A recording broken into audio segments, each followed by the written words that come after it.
Oh, could the Sixers be getting some help in the front court? The big fella back. Welcome to the PHLY Sixers pregame show, live from the Xfinity mobile studio, along with Kyle, Derek. I'm Devon Bree, president of basketball operations. All of you hanging out with us in the chat on the Tuesday, final game of their pregame road trip. Back at home, then on the road again. But hey, first things first, this one tonight as they try to take their second in a row on this road trip. We'll get to our pregame's picks because we are presented by Bet365, whatever the moment. It's never ordinary at Bet365. We'll get to those a little bit later. Talk about an upcoming Maxey milestone that maybe a lot of people don't know about that we'll discuss in some time there. And just simply tonight, keeping your foot on the gas against this shorthanded Pacers team. But as our first question is Embiid coming back? I think we might have an answer, Kyle. Affirmative. The He's big back. fella is back in the lineup tonight. Order has been restored. Of course, it's against a team that's missing probably like 6 or 7 guys of their own. So not exactly a game where he's most needed, but beggars can't be choosers on this one. I will take absolutely any game that Joel Embiid can play. Be good to get him back out there tonight. And it should be a nice, easy game. Key on should here. A nice, easy game. You coast through 3 quarters. Comfortable lead going into the 4th. Old school load management. Of course, what's actually going to happen is they're going to inexplicably give up a ton of points in the 3rd, and he's going to have to play 36 minutes in his first game in a couple of weeks, and we'll all be at the post game just, what is wrong with this team type of deal. For now, we'll be positive, we'll be optimistic, and we'll say the big guy is back, and that is cause for a little bit of, just a tiny little bit of celebration. No champagne bottles being popped, but you at least get a big thumbs up from me. I'll give him that. Oh, no, the first mute of the show. I don't even remember doing that. Whoops. We will not have a beating the Pacers without all of their good players victory tour, to Kyle's point. No, I appreciate your optimism about what should happen. I'm curious what world you're living in about it being an easy win, but I appreciate the optimism nonetheless. Because if this team has shown us anything, it's that they can beat anyone and they can lose to anyone. And they look, given everyone who is out for the Pacers and just given their overall record, 15-43 coming into this one, it should be an easy win, but we will find out. Yeah, I mean, we talked about it the other day. I think it was a question that was thrown at us on the mailbag on Monday about him coming back and how many games and all. And just simply, we all agreed that, hey, he hasn't played a lot lately. Of course, not since the All-Star break. He hasn't played at all.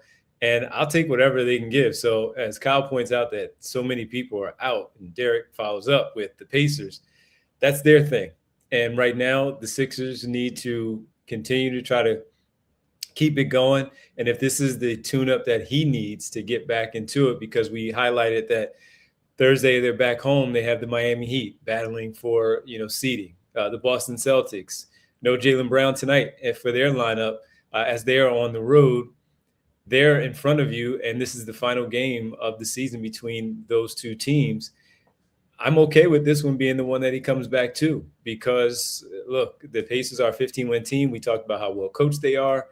They're missing a lot of guys there tonight. Andrew Nembhard is in, TJ McConnell is in, but you're without Pascal Siakam and so many others. Aaron Nesmith is also out, newly acquired. Ivica Zubac is not playing yet. I think he's done for the season. So they are missing a lot of players. And for the Sixers, with all the things that we just discussed during that losing streak that they snapped on Sunday against the Wolves, they need to, again, just get their feet back under them and get some things going. And he needs to be a part of that when he is out there. So having him back tonight is a nice boost for them. Hopefully it doesn't really take away from the stuff that they did really well on Sunday when you're talking about the backcourt and Kelly Oubre as well, what the bench did and how specifically with Quentin Grimes, that they keep all of that stuff in there while also fitting him back into the puzzle of the entire thing that they have going. Yeah. So obviously, the Pacers without Halliburton have been all year.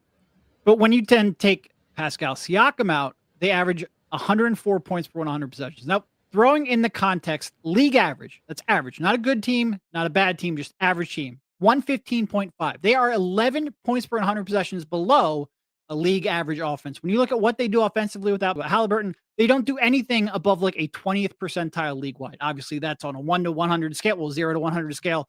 Where 100 is good, 0 is bad. They don't do anything above 20th percentile. Their offensive rebounding is like 9th percentile. Their shooting is like 8th percentile. Their points per possession is in the 3rd percentile. They suck offensively without Halliburton and Siakam, which of course means they're going to drop 125 on the Sixers. And it's going to be a 3-point game with a minute left. So all the stuff that we said about, hey, they shouldn't need Joel to beat this team. Derek's numbers are striking and how bad the Pacers are. I mean, even with Siakam, they've been awful the whole year. They're the single worst offense in the entire league. And I think they're pretty comfortably in that spot right now. The important thing here is not, hey, Joel's coming back and they need him to win this game. It's they need him on the floor for as many games as possible because they have to figure out how to play with this group.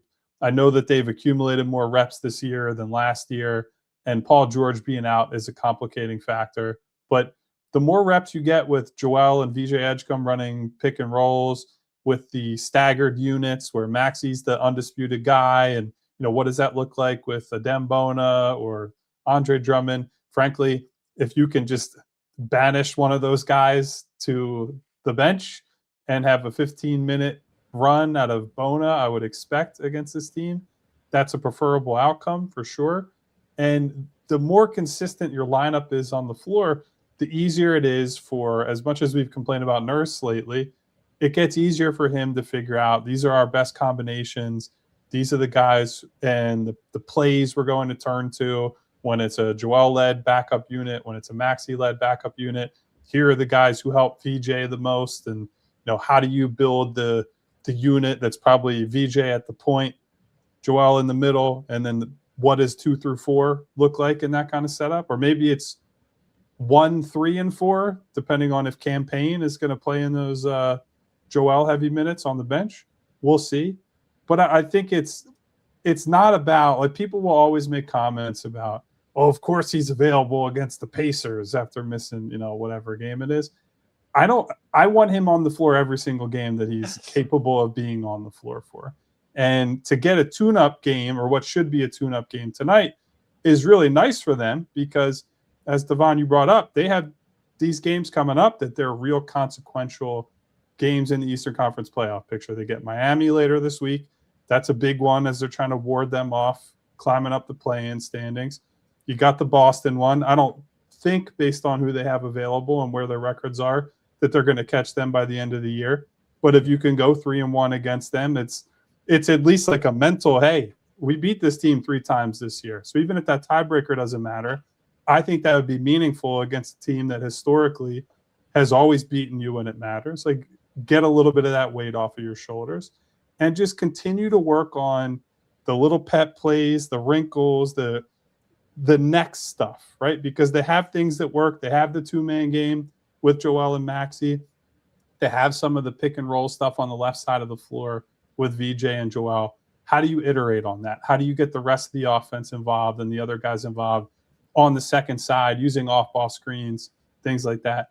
That's what it means to have Joel on the floor. It's not, in this example, it's not the difference, hopefully, between winning and losing. It's the difference between getting some meaningful reps in that you'll be able to carry the rest of this regular season and hopefully into the playoffs. Totally agree, man. Just be having them out there, getting them back on the floor. They need them. They have less than 30 games now remaining on the season. 25 games left. They need to get back into a nice rhythm out there on the floor again. And so as many as he can play in, that would be fantastic for this basketball team. So good news that he's out there. And he's going to have his challenges. Jay Huff is going to pull him away from the basket and take some threes. There will be a few other guys. Potter watching a few of these Indiana games. He can knock down some shots as well from behind the three-point line. So he'll be tested of how he's able to move, dealing with the shin. This is a new injury. So how does he respond? Well enough to be able to be in the lineup tonight. We'll see what it does, though, when he's out there on the floor. So with that, got to keep your foot on the gas against this 15-win Indiana Pacers team. They're very well coached. We know about them and the 76ers. We'll talk about that more on the other side. We'll get to Maxey's milestone that's upcoming and our pregame picks as well. First, we take our only pause of the show. When we come back, we'll talk about how the Sixers need to remain focused and build off of what took place on Sunday against the Minnesota Timberwolves. Joel Embiid is back. Now, go out there and get the win. Stay healthy and get the win. We'll talk about how to do that when we get back right here on the PHLY Sixers pregame show. Guys, we talk about it all the time. A lot of late nights for these boys that you see on the camera. And that means the next day in the morning, sometimes I just don't want to have to think about my breakfast. We've told you all about Wawa's $5 big breakfast deal where you can get a sizzly. You guys know, bacon, egg, and cheese on a croissant for me. Derek is a sausage, egg, and cheese on a croissant. I don't know what Devon's very specific food choices are. I'm sure he's got his go-to that he goes to. Then you get a hash brown. Then you get any size hot or iced coffee. You're on your way. I love the caramel craze flavors that they brought back.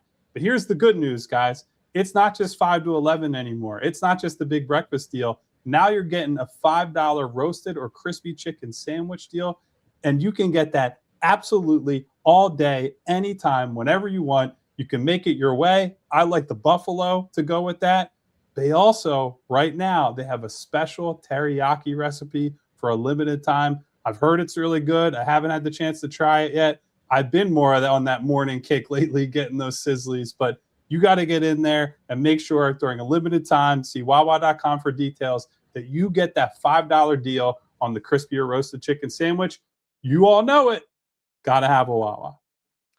And guys, next up, we want to tell you about Xfinity, specifically their 5-year price guarantee. Because what if you could have reliable and intelligent Wi-Fi, and what if you could keep it at the same price for 5 years?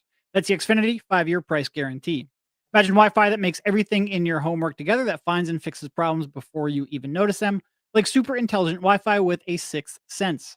Now lets you stream the game even when the whole family's online. All your devices working in perfect harmony for 5 whole years. And here's the best part: no annual contracts, no hidden fees, and Xfinity's best equipment included. Take it from me, a lot can change in 5 years. Championships are won, records are broken. Record will be broken very shortly, actually. Dreams grow bigger, but your Wi-Fi, it should stay reliable, and the price should stay put.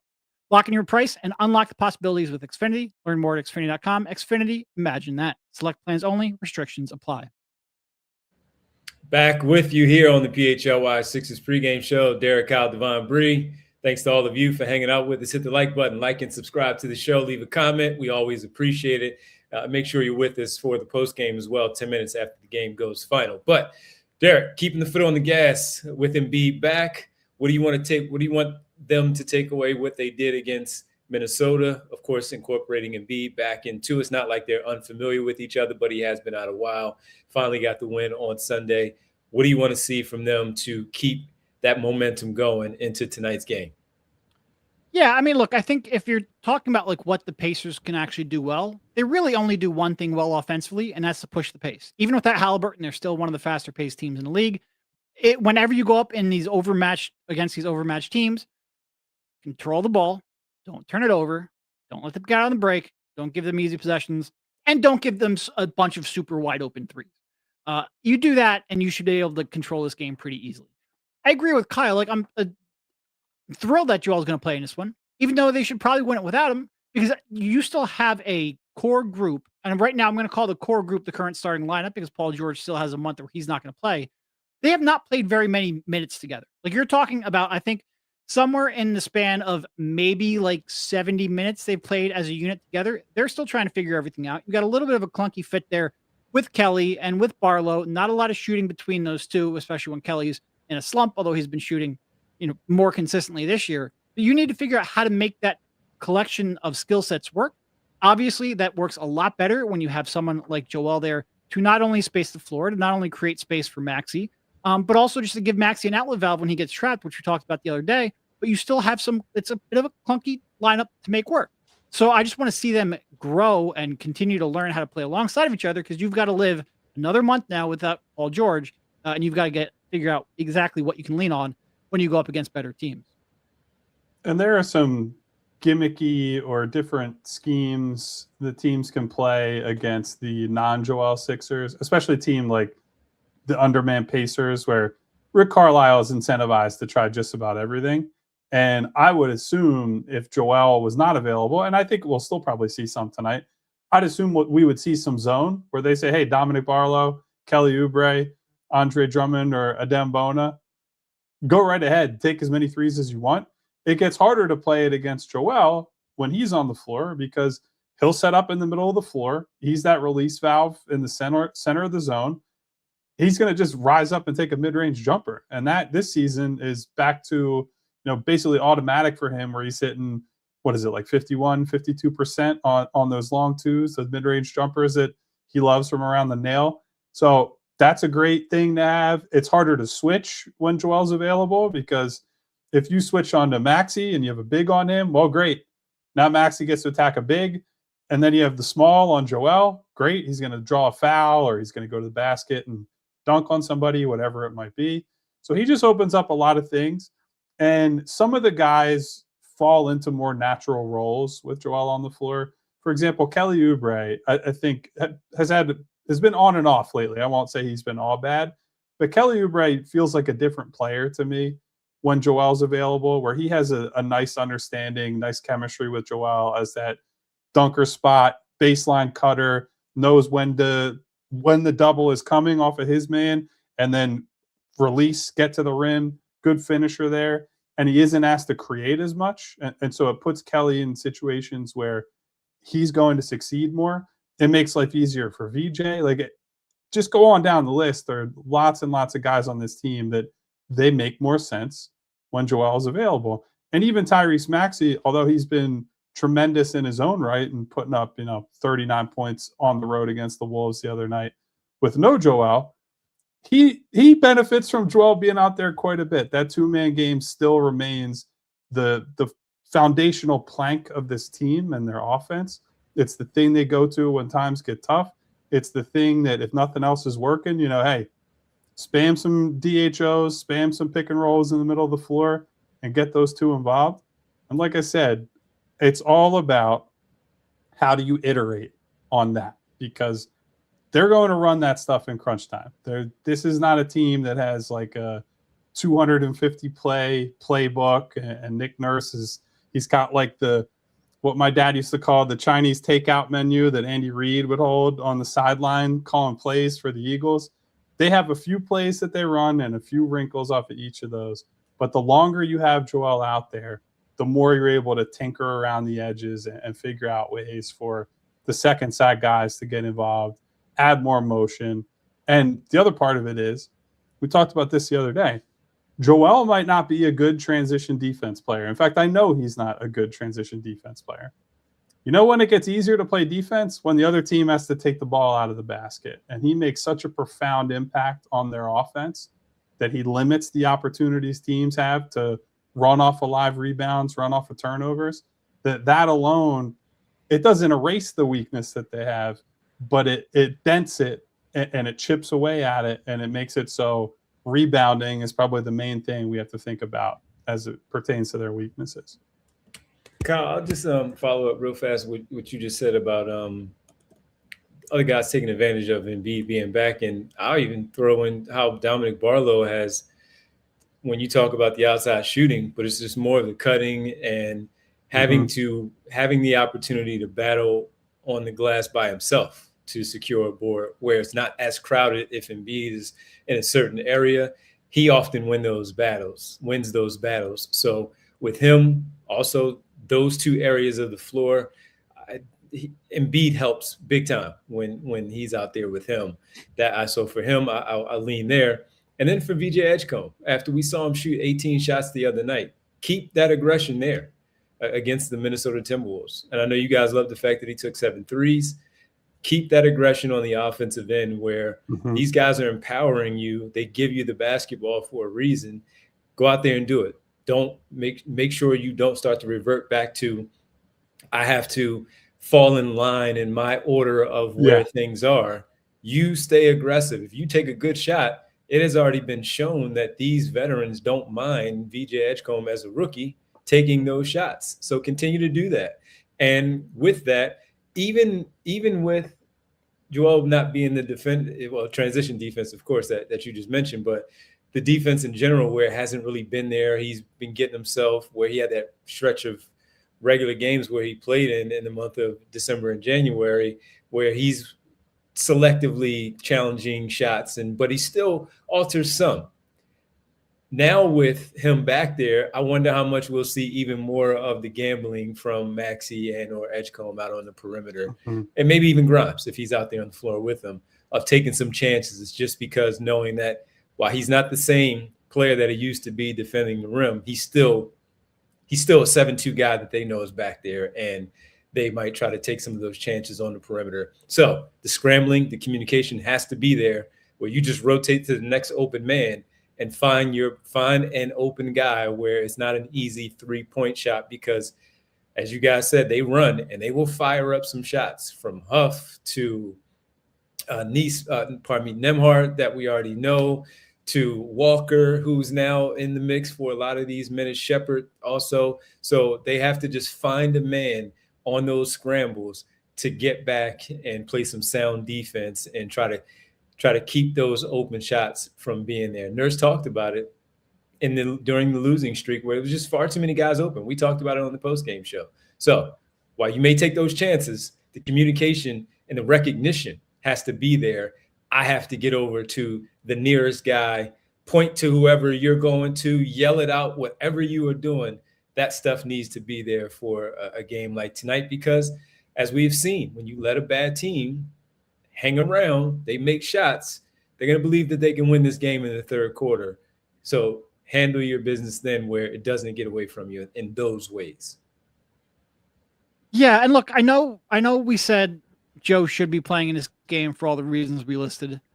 That being said, and we joked about it, I'm sure it's going to be a close game. Can we please make it not be a close game? Because you've got a lot of games 100%. Coming up here. After this one, you do have a day off, but you've got a pretty jam-packed schedule here. We don't need Tyrese playing 40 minutes. Don't need Joel playing 35. Handle your business. Don't play with your food. I can do the Doc Rivers thing. And keep those minutes in check so that you can be good to go going forward. Please. So one thing, last thing on Joel before we wrap that part of this show up is I want to see how he rebounds tonight. That was a big point of progress for him from, I'd say, about mid-December onward, maybe December onward. I don't know what the actual stats say, but definitely in that last month where he was playing every day, it felt like he was more consistently making an individual impact on the glass. Some of that is I thought he was just, a game. Yeah, I thought he was just trying harder in a lot of instances. He's also moving better, and it was a product of, hey, this guy's got his legs under him. The conditioning is good, and so even though he's the hub of the offense on the other end, it hasn't been a pick and choose situation. It has been like I can impact the game on both ends and use my mobility, my size, my fluidity on both ends. And so I'm interested to see after this is a pretty long layoff, even though he hasn't missed a lot of games just because of the All-Star break. So we're going to see what his conditioning looks like tonight. And I think most times for him, that's reflected in how he rebounds. So we'll see how that looks. Totally agree. All right. Just quickly, Tyrese Maxey is 5 made 3-pointers away from Allen Iverson. And entering tonight's game, as you see, Bree has the graphic. Great work, as always, by her. He is 5 away from tying Allen Iverson for the all-time record of 3-pointers made in franchise history. Obviously, you need 6 to surpass him and become the all-time leader. And I just wanted to – obviously, it's a big deal. And this is his 6th year, establishing himself as one of the better players, not just guards in the NBA, amongst his peers. And Kyle, with all the conversation that was there, and he brought it up. But being a guy who just competed in a 3-point contest, but we reflect back to I was there with you guys at practice before they came back from the All-Star break to play the Hawks, and he talked about how high school shot decently enough, didn't shoot a lot in college, couldn't really show it, didn't have any pre-draft workouts because of COVID when he was drafted 21st overall by the Sixers. Year one, not a lot of opportunities, didn't shoot the ball a lot. So our question was, could he shoot? And here he is in year number 6, where he didn't play a lot in year one. So you figure from year 2 to where we are today, he is just 5 away from tying Allen Iverson and surpassing him for the all-time record. That's a testament to his work ethic, his commitment, and all. And he has become one of the best shooters in the league. Yeah. And look, some of it shows you how the game has evolved, where a guy who's only in year 6 is competing against the all-time record for a really old franchise. So Larry Brown would have sat his ass on the bench after some of those threes, but that's because our understanding of the math has evolved in that time. Yes. Yeah. So that's not to take absolutely anything away from Tyrese, because he has, as you say, Devon, it went from a question mark, and we're saying, hey, some of the underlying stuff is good and the mechanics are good. Like, it looks like he can be a good shooter, but we really don't know, to basically expecting this guy to be a 40% shooter year in, year out, game in, game out. And if he's under that, it's like, the hell's going on out there, Tyrese? Right. Make your shots. Like, there are times I find myself getting angry or at least a little bothered that he's missed an open 3. And like, it happens, but also that tells you exactly how good of a shooter that he's turned himself into. I mean, the fact that he's got basically every shot in the bag at this point, the step back, the pull up, catch and shoot, relocation, movement, whatever it might be. It's just it's been really special to watch him develop this. And he's got an opportunity to just like absolutely destroy this record for the franchise. And potentially put it out of reach for a while. Now, we'll see whoever comes through the ranks after him, that maybe it's even more extreme. I don't know how the sport will evolve from here. But assuming that Tyrese is here for a long time, and he very much should be, based on how good he's been and how much of a valuable person he is on top of the player, I look forward to him doubling, tripling this record, hopefully. That would be my sincere hope for him. Yeah, I don't make too many predictions, but I will predict that Tyrese will eventually set that record. Yeah. Good call by you. Bold prediction. That one didn't make the preseason cut list for our bold predictions. Now, I'll also give James Harden some credit for the time that they shared together of helping him master just the step back and what it is and how dangerous it is a shot right now in today's league.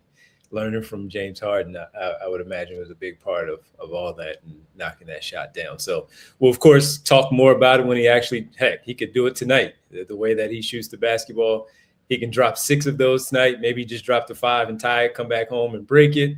But we'll certainly talk about it when it does, in fact, happen. All right, let's get to the pregame picks presented by Bet365. Whatever the moment's never ordinary at Bet365. Got the win on Sunday against Minnesota. Let's see if we can get it done again here tonight. Had to get back from the All-Star break and get in the groove, right? Jalen Johnson messed us up with the half a rebound on that first game on Thursday. So, Bree, 15 points going with Quentin Grimes plus 250. He had a breakout game, much needed. They needed it. He needed it. And Bree is keeping that momentum going for him at a plus 250. That's a pretty good number. Pretty good odds there for Quentin Grimes. I went with Maxey, trying to, break that tie and break that record. 3+ threes made. And Jarris Walker from the Pacers, he has been rebounding the ball really well the last few games. And so 7, I think that's easy for him tonight against the Philadelphia 76ers, the way he crashes the glass. That's a plus 115. If you want to combine those, make that a 3-leg parlay, have at it at Bet365. You can boost that at 30% profit boost at Bet365, whatever the moment's never ordinary. At Bet365, make sure you use code PHLY365 when you do, in fact, sign up. All right, that'll do it for us. Make sure you also go and check out our sale that we have going on right now if you want to sign up. Kyle is writing things about the Sixers. Same thing for Derek. It's our Combine Diehard membership. where you join in for $36 for 1 year, the first year, for the best coverage with the Combine. Is the PHLY Eagles crew in Indianapolis to cover things. We have Coach Sirianni speaking, Howie Roseman speaking as well. So you want to get all of that from the guys, and you get a free t-shirt. Sign up, allphly.com, to become a diehard member. And all the great written content, as I mentioned, from these guys here on the Sixers. Charlie O'Connor on the Flyers. They're back from the Olympics, so you get all the great written content there. And with the Phillies, a lot of work to be done. Season just getting underway. Make sure you hit allphly.com. All right, that'll do it for us. When we get back, that'll be 10 minutes after the game goes final. Joel Embiid is back. What will he look like? Will Tyrese Maxey tie or break the record tonight in Indianapolis? Join us as we discuss it all. Whatever happens in this game, post-game, 10 minutes after the game goes final, with Derek, Kyle, Bree, and myself. We'll all be here with you. So join us then. Enjoy the game. We'll talk to you right here on the PHLY Sixers post-game show.